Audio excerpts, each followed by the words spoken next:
Support for Digging Deeper comes from the Penn State Alumni Association, connecting alumni to the university and to each other. The Alumni Association is powered by pride. Learn more at alumni.psu.edu. And from viewers like you, thank you.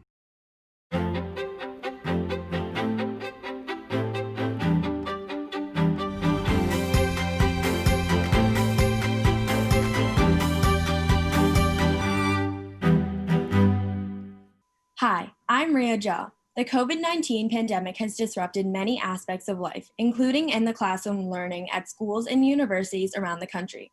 How has this online classroom changed education, and what can be done to ensure the educational experience is still meaningful?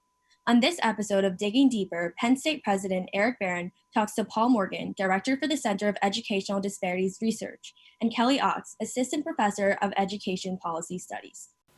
So first of all, thank both of you for joining me. Personally, I think this is one of the most fascinating topics related to the pandemic, is how it's transformed education. Now, I guess we could say that COVID has impacted every element of life. How does the impact on education rank compared to the impact on a lot of other sectors in society? I would say, from my perspective, that it would rank highly, in part because of the many ripple effects it is likely to have. Schools are a backbone of a community. When they are closed, it affects the workforce across many sectors. And as students attend schools, they are receiving instruction in skills and supports in terms of their development. And as that is fractured, it is likely to affect them over time in ways that are predictably negative, I think, and likely also to exacerbate inequalities that we see educationally. Kelly, you want to add something to that? I would agree. I think it's showing the fact that education isn't a sector that exists by itself, right? That our schools play a critical role, our colleges play a critical role in helping and supporting students. And the inequities that we saw in the educational system before, both in K-12, early childhood, and post-secondary education are, to what Paul said previously, are certainly going to be exacerbated by COVID-19, by the economic recession that we're heading into, the economic downturn that we're already experiencing.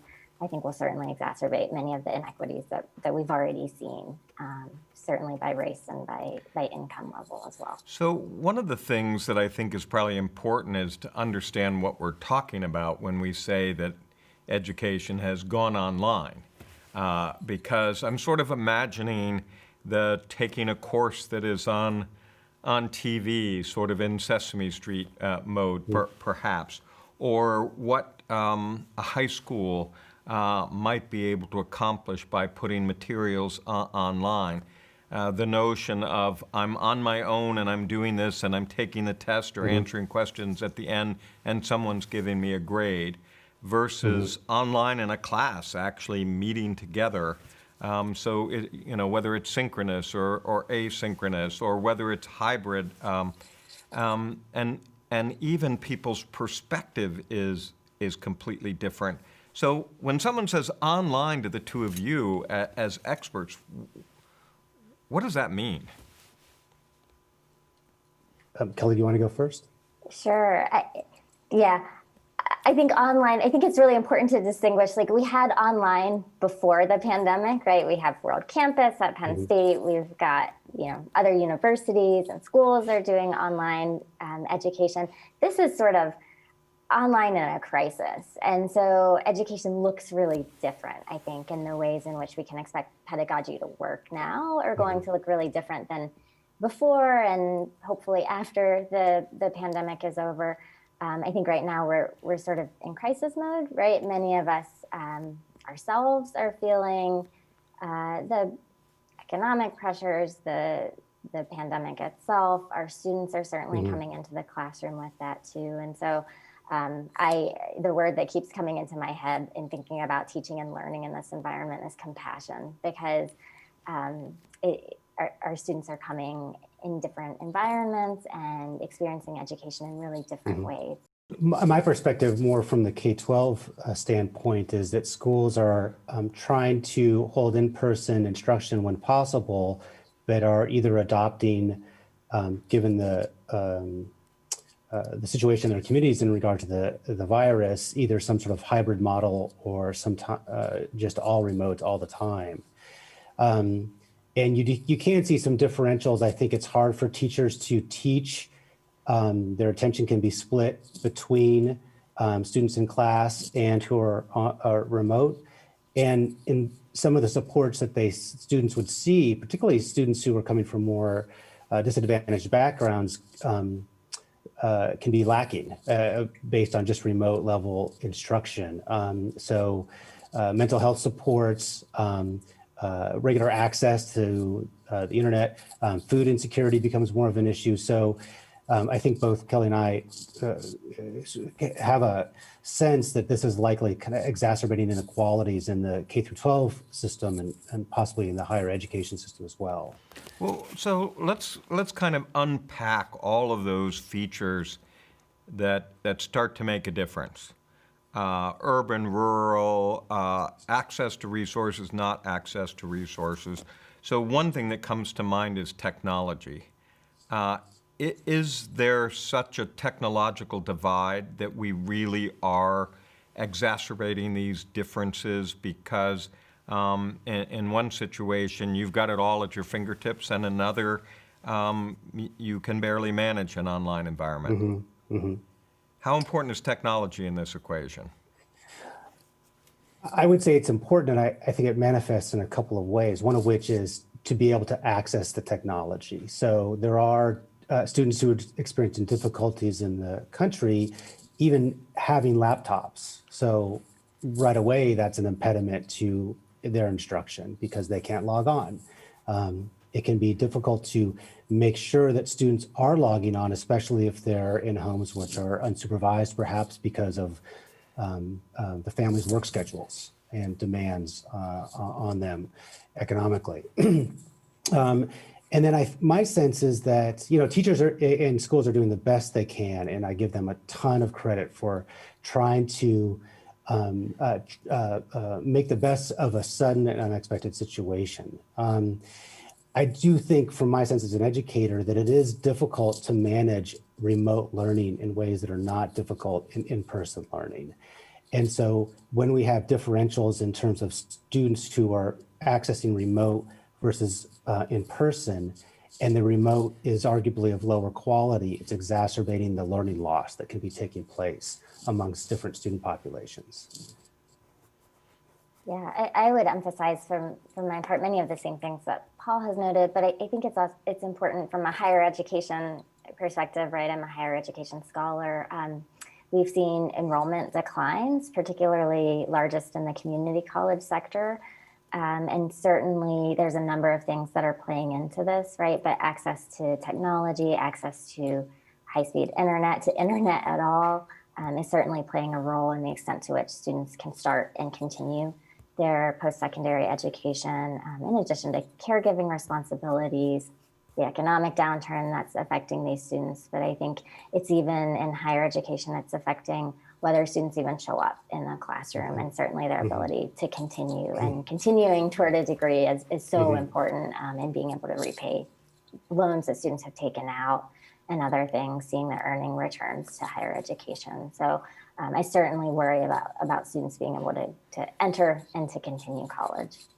So let's take another piece of it. How important in terms of the success of the education is age? I mean, can I say that if you're in the second grade, this socialization factor is just extraordinarily important, while if I'm 17, I'm used to all sorts of gadgets and I can adapt. And if I'm in college, I've already had an online class if I'm lucky, and so this is just just a different phase of what I've already experienced. Is the age and development of students of profoundly important in online education? That's a good question. My sense generally is that children are resilient, and short-term impacts they can overcome if given the right supports. I would say there's two things, one of which is across age, you might see sort of differentials in terms of opportunity. So for a student in second grade who's doing mostly distant learning and doesn't have a close attachment with a teacher that might notice the student's struggles, the student may not be given additional supports if, say, the student has a learning disability or some kind of difficulty that's leading to learning loss. For an older student, you might see something similar, but you also might see a lack of opportunity in the sense of not exposed to the supports through in-person instruction that might take place that leads to a counselor noticing the student and supporting the student's attempted access to higher ed, or guiding the student through the financial aid process. So students are resilient, but if they're losing supports as the negative impacts of the pandemic are being experienced by them, it's likely to exacerbate different kinds of inequalities.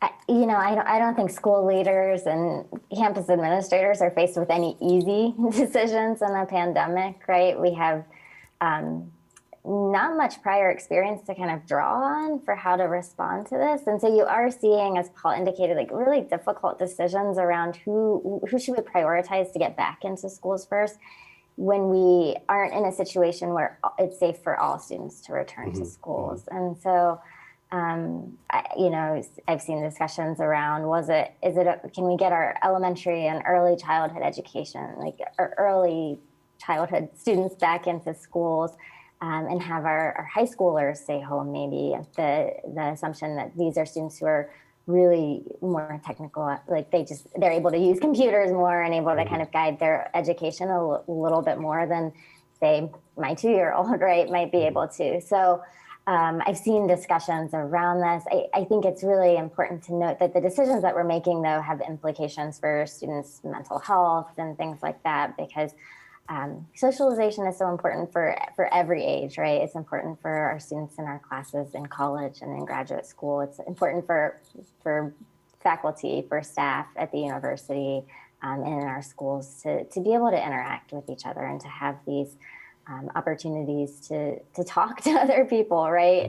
That's so lacking right now. And so I think these are really, really difficult discussions to have and decisions to make, that we're in a situation where we just have a virus that we haven't been able to stop, and to be able to, we are just having to make these difficult decisions. But I think we have to acknowledge that in doing so, we are making decisions around educational outcomes, health outcomes for people too. We really don't have experience here, do we? We haven't sat back and said, well, a pandemic might come, so we need to examine education delivery in these different modes, just in case so we can make a decision about who should go back first and how should we do this and do this well. Do you have a sense of, you've described a few elements of what is really lost in a virtual education? My sense is the personal connection with the teacher. That level of engagement. The level of engagement, the socialization that's taking place amongst peers. I know my boys really miss going to school because they don't see their friends. So I think that it's a harder job for the teacher, I think, to deliver the instruction, and the students are losing out in socialization opportunities. And I think the additional supports that schools often provide in terms of mental health and counseling are more difficult to provide in a remote-based platform. Well, and what about retention? There is, a big retention differences in in online education, which is asynchronous, which is basically on your own learning a class. Do we have a sense of changes in enrollment patterns and completion, or even participation? Kelly, do you want to? That's a great question. I think, I mean, once again, I think it's really important to distinguish between like online education and online education during a pandemic, right? Yeah. We have a sense of how to deliver high quality online education. I don't know that we have a sense and good evidence for how to do this during a pandemic when our students are coming to us in crisis at times, but certainly in situations that are really difficult when we are in situations that are difficult, right? It's hard to show up for a class to teach it when you have, you don't have childcare. You might be caregiving for a parent or a grandparent or aunt or uncle or something, and it's hard to learn when that's happening, right? So I think we're still kind of early to know what like high quality looks like in this environment, but I think again, like compassion, a lot of things are, I certainly worry about retention and completion at post-secondary education, in K-12 education as well, given the circumstances. But it's hard to know what high quality looks like right now, but I think We're in the midst of it. It's hard to study it when you're in the midst of it. It really is. I keep telling people I look forward to the time when I can look back and say, what could I have done more? What could I have done better? But when you're in the midst of it and you're steering like this, it's a huge, huge challenge. So what is your perspective if this continues in time? That vaccines don't work, that you go into spring and every once in a while you hear someone talking about it going well beyond the first quarter of 2021. Cumulative effects, greater stress versus we figure out how to do it as best we can. My sense is that the longer that we're relying on more remote-based instruction, the more negative the impacts on children's life course. We're already seeing some indication of declining enrollments, I think, in in-person instruction, including by kindergarten. McKinsey recently estimated that just a 3-month time span of more remote than in-person instruction, they were estimating would increase high school dropout around 200,000 students. And the longer that we relied on remote-based instruction, the more dropouts they were predicting would occur, as well as losses in lifetime wages. So I think the longer that we're having to rely on remote-based instruction, the more negative effects we'll see on children's life course. I've been quite proud of Penn State, and I've been quite proud of the World Campus for many years, because it's taught by our faculty, the same faculty, they deliver the same course, and we get a lot of positive feedback on the quality, and also touted it not just as, here's the way education will go, but the ability to provide an education for people that might be homebound or want that Penn State degree, and they don't have an option wherever it is that they're living in the world. A service person overseas is a good example of providing a high. So there are many good things about it. So do you think there are, this is partly me not wanting to say, okay, this is hard, this is hard. Are there some good pieces to this? Good benefits of a virtual education? You can find reports of students who seem to be doing better. And again, I'm talking more from the K-12 perspective.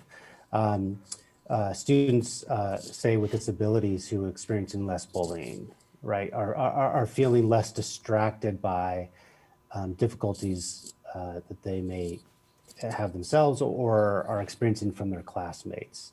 So I think for some students it can work. And, you know, I'm coming at this more from teachers who are trained to do in-person instruction, having a sudden shock and having to triage and deliver the same instruction they typically provided remotely, or some hybrid mix. There are meta-analyses, studies that suggest that remote-based instruction, computer-based instruction can be effective. It just needs to have certain features built into it to maximize student learning. So I know we have very, very little time left. The time with the two of you went very, very quickly. Do you just have a prediction for whether or not we will take advantage of a crisis and we'll watch a significant evolution of K through 12 and higher education because of the pandemic? Really just a few word answer maybe.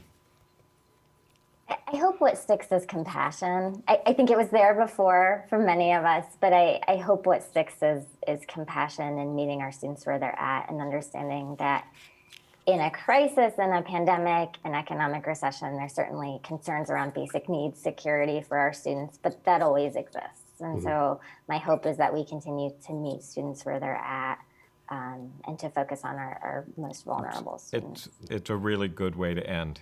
So thank you so much, the two of you, for joining me today. Such an interesting topic. Thank you. Thank you. Thank you. So thank you, Dr. Barron, for being here and talking about one of the most relevant problems right now. So my first question is, one of the biggest changes with the onset of COVID is such a large portion of classes have gone online, obviously. So what are the challenges of online classes from the perspective of students and teachers? Yeah, so this is an incredibly important topic.